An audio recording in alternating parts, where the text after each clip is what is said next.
Assalamualaikum warahmatullahi wabarakatuh. Selamat pagi anak-anak. Bagaimana kabar kalian hari ini? Nah, langsung saja. Hari ini kita akan belajar IPA tentang klasifikasi makhluk hidup. Nah, sebelum memulai pembelajaran pada pagi hari ini, alangkah baiknya kita berdoa terlebih dahulu. Berdoa dimulai. Berdoa selesai.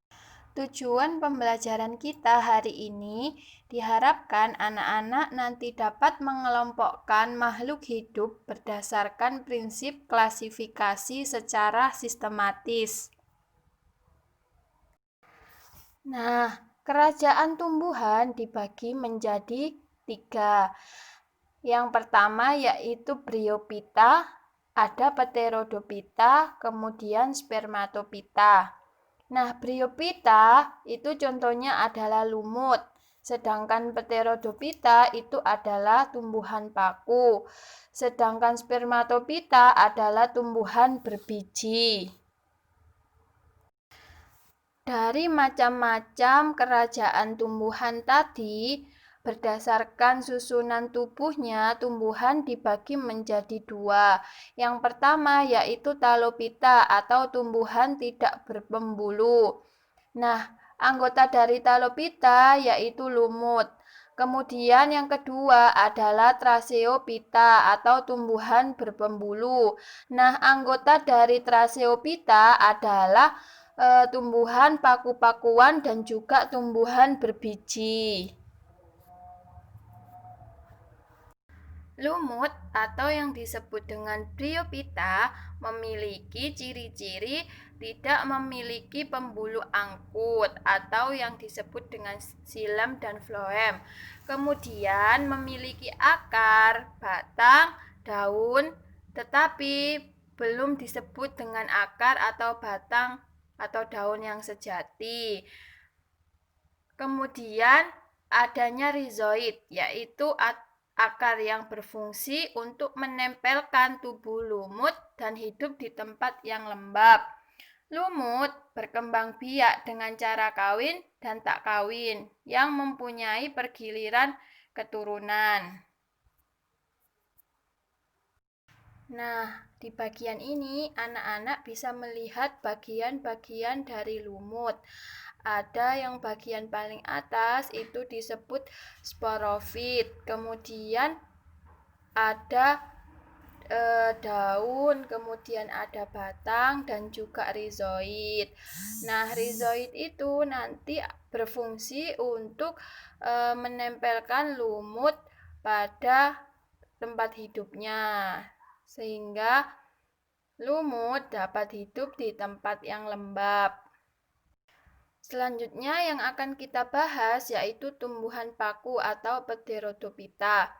Nah, tumbuhan paku ini nomor 2, primitif nomor 2 setelah tumbuhan lumut. Nah, tumbuhan paku mempunyai ciri-ciri memiliki pembuluh angkut. Kemudian sudah mempunyai akar, batang, dan daun yang jelas. Kemudian terdapat bulatan berwarna kuning atau coklat. Nah, itu disebut dengan sorus. Nah, tempat hidup tumbuhan paku itu biasanya menempel pada pohon dan disebut dengan epifit. Sehingga tumbuhan paku itu nanti bersifat epifit. Kemudian tumbuhan paku berkembang biak secara kawin dan juga tak kawin, sehingga tumbuhan paku juga mempunyai pergiliran keturunan. Nah, di bagian ini anak-anak bisa melihat bagian-bagian dari lumut.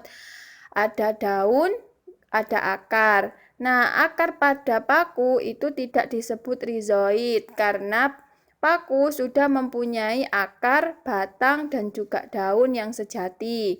Nah, contoh paku-pakuan itu ada paku purba, kemudian ada paku kawat, kemudian paku ekor kuda, dan juga paku sejati. Selanjutnya yang akan kita bahas yaitu tumbuhan berbiji atau yang disebut dengan spermatopita. Anak-anak bisa melihat contoh anggota tumbuhan berbiji atau spermatopita. Ada jambu merah, kemudian ada manggis, dan sebagainya. Nah, itu adalah contoh dari tumbuhan berbiji. Nah, pada tumbuhan berbiji, itu bijinya digunakan sebagai alat perkembangbiakan. Berbeda dengan paku dan juga lumut yang tidak menggunakan biji sebagai alat perkembangbiakan. Nah, tumbuhan berbiji anak-anak dibedakan menjadi dua. Yang pertama yaitu gimnospermae atau tumbuhan biji terbuka. Kemudian ada angiospermae atau tumbuhan biji tertutup. Gimnospermae atau tumbuhan biji tertutup itu mempunyai ciri-ciri pohonnya itu berakar tunggang. Kemudian daunnya berbentuk seperti jarum, kecil, tebal, dan tipis lebar. Kemudian alat kelamin jantan dan alat kelamin betina itu disebut dengan strobilus. Contoh dari tumbuhan biji terbuka itu ada pakis haji, kemudian ada melinjo dan juga pinus. Nah, anak-anak bisa melihat gambar pada slide yang Ibu tampilkan, itu yang berwarna coklat itu disebut dengan strobilus atau alat perkembangbiakan pada alat kelamin jantan dan juga betina pada tumbuhan biji terbuka. Selanjutnya kita akan membahas tentang angiospermae atau tumbuhan biji tertutup.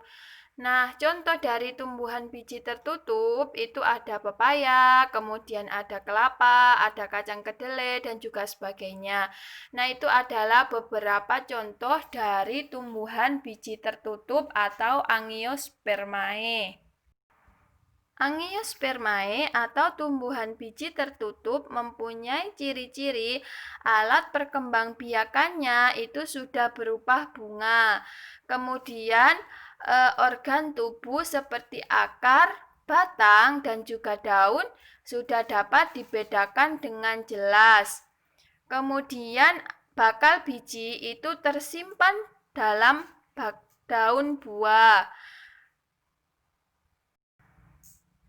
Anak-anak, angiospermae atau tumbuhan biji tertutup juga dibedakan menjadi dua kelas, ada dikotil dan juga monokotil. Nah, masing-masing mempunyai ciri sendiri.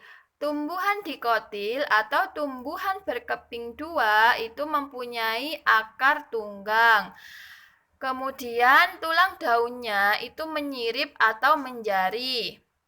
Kemudian biji memiliki dua daun lembaga. Sedangkan monokotil adalah tumbuhan berbiji berkeping satu. Kemudian akarnya serabut, tulang daun itu sejajar. Kemudian biji memiliki satu daun lembaga. Jadi perbedaan antara dikotil dan monokotil dapat terlihat dengan jelas. Sekian pembelajaran IPA hari ini. Tetap jaga kesehatan dan tetap semangat ya anak-anak. Apabila ada kesalahan, Ibu mohon maaf. Ibu akhiri. Assalamualaikum warahmatullahi wabarakatuh.